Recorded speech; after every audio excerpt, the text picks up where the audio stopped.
আপনারা আমাকে পাগল ভাবেন, কিন্তু সত্যিটা হলো আপনাদের বুদ্ধিটা আমার কাছে সাধারণ না।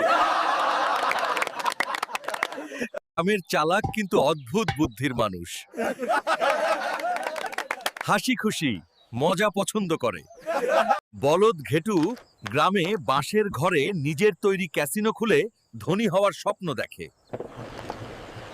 আমি ঘোষণা করছি যে আগামী বছর আমাদের গ্রামে প্রচুর বৃষ্টি হবে এবং ফসল দ্বিগুণ হবে। জোরে হাসি এবং উল্লাস। তোরা জানিস না আমি কে? আমি একজন বড় ব্যবসায়ী। হ্যাঁ হ্যাঁ, শেঠ সাহেব জিন্দাবাদ।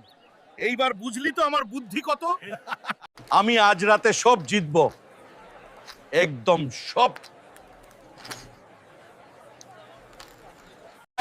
দেখো হিসাবে ভুল হয়েছে, একটু সময় দাও। আমি ওসব বুঝি না, আমার টাকা চাই, নইলে সব জিনিস দাও।